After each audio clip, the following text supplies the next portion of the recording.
ఇక భారసార్ రజతోత్సవానికి ఎలకతుర్తి ముస్తాబు అంటూ సిద్ధమైన బాహుబలి వేదిక 1000 ఎకరాల్లో 5 జోన్లలో పార్కింగ్ రేపటి బహిరంగ సభకు భారీ ఏర్పాట్లు జన సమీకరణపై దృష్టి పెట్టిన నాయకులు అంటూ ఇగో ఇక్కడ చూడండి ఒకసారి ఎలకతుర్తి వరంగల్ దగ్గర ఉన్నటువంటి ఎలకతుర్తి దగ్గర భారత రాష్ట్ర సమితి రజతోత్సవానికి ముస్తాబు అవుతా ఉంది. రేపు సాయంత్రం కేసీఆర్ ఏం మాట్లాడతాడు ఇంకొకటి ఒకసారి చూడండి.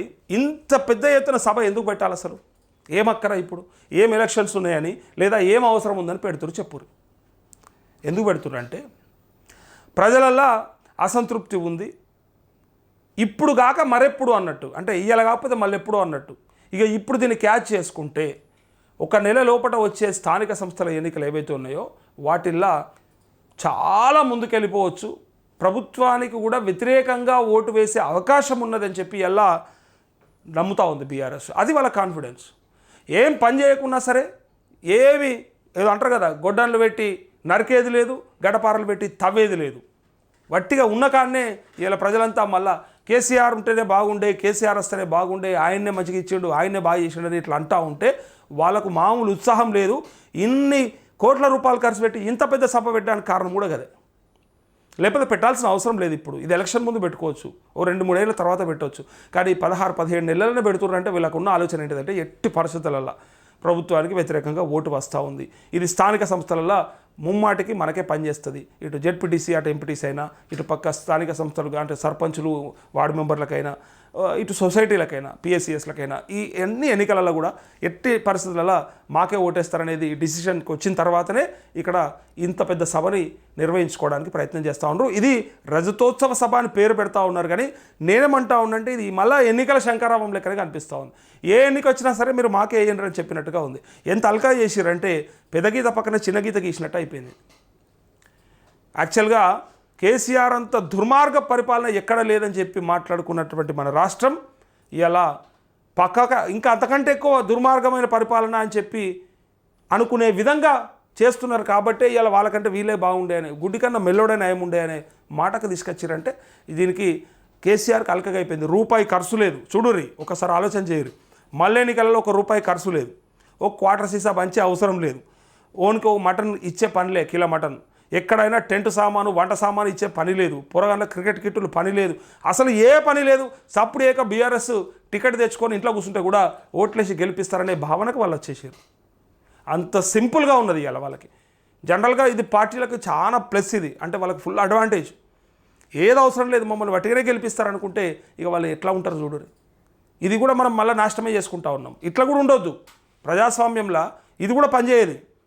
అరే నేను తప్పు చేస్తానని నన్ను పక్కన పెట్టిరనే భావనను కూడా ఆయన కొన్ని రోజులను బాధపడలేదు. నిజంగా చెప్తున్నా కదా, ఒక్క ఎంపీ సీట్లలో 0 ఇచ్చి ఒక్కనాడు మాత్రం బాధ పెట్టారు తప్ప ఇప్పటిదాకా కేసీఆర్కి ప్లస్ అయింది తప్ప మైనస్ కాలే. ఇక ఈడికెళ్ళి స్టార్ట్ అయిపోయింది. ఇప్పుడు వాళ్ళు ఏమనుకుంటారంటే బీఆర్ఎస్ బీఫామ్ల కోసం కొట్లాడతారు. ఇక అంతగానం ఉంటుంది ఉత్సాహం వాళ్ళకి, మేము గెలిచిపోతామని చెప్పి. చూద్దాం రేపు సాయంత్రం కేసీఆర్ ఏం మాట్లాడతాడు.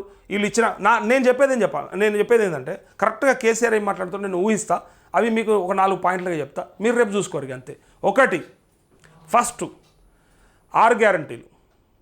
ముఖ్యమంత్రి 6 గ్యారంటీలు ఇంప్లిమెంట్ చేయలేకపోతా ఉన్నాడు. అసలు ముఖ్యమంత్రికి ఏమన్నా సోయి ఉందా, చిత్తశుద్ధి ఉందా? మరి 100 రోజుల్లో 6 గ్యారంటీలను ఎందుకు చెప్పిండని చెప్పి ఫస్ట్ 6 గ్యారంటీల ముచ్చట చెప్తాడు. రెండోది, అసలు బీఆర్ఎస్ ఇలా బీఆర్ఎస్ అంతకుముందు టీఆర్ఎస్ ప్రస్థానం అంటే మొదలుకొని ఇయ్యలటి వరకు వాళ్ళు తీసుకొచ్చినటువంటి చేంజెస్, వాళ్ళు పడ్డటువంటి కష్టం, వాళ్ళ శ్రమ ఏదైతే ఉన్నాయో ఆ గొప్పలు, నేను చెప్పేది ఆ గొప్పలు చెప్పుకోవడానికి రెండో పాయింట్గా ప్రయత్నం చేస్తాడు. ఫస్ట్ పాయింట్ అయితే ఖచ్చితంగా 6 గ్యారంటీలు 100 రోజులు, అది ఎట్లా కాలేదు. ఈ రెండోది వాళ్ళ సంబంధించినటువంటి పార్టీ డెవలప్మెంట్స్ అన్నీ కూడా. మూడోది ఎరకనా మీకు మొత్తం రైతుల ముచ్చట్నే ఉంటుంది, కావాలంటే రాసి పెట్టుకోరు. రేపు సాయంత్రం చూడురి, రుణమాఫీ ఆయన ఏం చేసిండు, ఎందుకు చేయలేకపోయిండు, అది అయినప్పటికీ రైతులకి ఎట్లా భరోసా ఇచ్చిండు, ఎట్లా బంద్ చేసిండు, ఎట్లా బీమాలు కట్టిండు, ఇవన్నీ కూడా చెప్తూ రైతులను ఆదుకున్న ఏకైక ప్రభుత్వం బీఆర్ఎస్ అని చెప్పుకుంటా ఇలా కాంగ్రెస్ వైఫల్యాల గురించి మాట్లాడతాడు. ఇది ఖచ్చితంగా రైతులకు సంబంధించిన అంశం రేపు ఉన్నది. నేను మళ్ళీ చెప్తా ఉన్నా, రేపు రైతుల కోసానికే ఎక్కువగా మాట్లాడతాడు. ఇంతకు మించి ఇంకొక అవకాశం కూడా లేదు. సో ఈ 3 పాయింట్లు మాట్లాడడానికి మాత్రమే కేసీఆర్ ముందుకొస్తూ చివరిగా ఈ 4వ పాయింట్ ఏంటి చెప్పాలనా, బిడ్డ చూసిర్రా నేను చెప్పినా మీకు నోట్ల మన్ను పోసుకున్నట్టు అవుతుంది, నాశనం అయిపోతారు. వాళ్ళు ఎయ్యరు, వాళ్ళతో కాదు. రైతు బంధుకు రామ్ అంటారు, దళిత బంధుకు జై భీమ్ అంటారు. నేను చెప్పినా కూడా ఇంకోటి ఆ పాత కథ మళ్ళీ చెప్తాడు. ఏది సూది దొరికితే కిలో చక్కెర పెడతా అని చెప్తాడు చూడు, ఆ కథ మళ్ళీ చెప్తారు రేపు. దొరికినాక ఇచ్చేది ఉందా పోయేది ఉందా, దేవుడేం మళ్ళీ అడుగుతాడా? చక్కెర పావు ఏమంటారు కదా, పావుల సూది కోసం కిలో చక్కెర 40 రూపాయలకి చక్కెర పెట్టినట్టుగా మాట్లాడి మనల్ని తీయని మాటలతోని ఆనాడు వాగ్దానాలు ఇచ్చి ఏవైతే ఎట్లయితే మోసం చేసిరో 420 హామీలు ఉన్నాయో వాటిలో వీళ్ళు చేసినాయి చెయ్యని అన్నీ కలిపి రేపు పొద్దుగల సింగిల్ పాయింట్ ఎజెండాగా కొట్టి ఫైనల్గా ఆయన అడిగేది ఒకటే, మళ్ళొక్క ఓటు. అది ఏదన్నా రాని, ఎవడన్నా రాని, ఏడన్నా నిలబడని, ఒక్క ఓటు బీఆర్ఎస్కే చూడుర్రి, మార్పు అంటే ఏంటో మేము చూపిస్తాం. ఈ దొంగలను నమ్ముకొని మీరు 20 ఏళ్ళు వెనక్కి పోయినరు, కడుపు నిండా అన్ని ఇచ్చినాక కూడా మీకు నచ్చలేదు, ఇలా మళ్ళీ మీరే నన్ను కావాలంటారు. నేనేం చేస్తా చెప్పుండ్రి. ఆనాడే మీకు ప్రచారంలో చెప్పినా, ఇక మీరు ఇట్లా నన్ను ఓడగొడితేనా నేను సప్లేకపోయి ఇంట్లో వంట తప్ప నాకు వచ్చే నష్టమేం లేదని చెప్పినా, ఇగో ఇలా అందుకే బయటకు వస్తున్నా.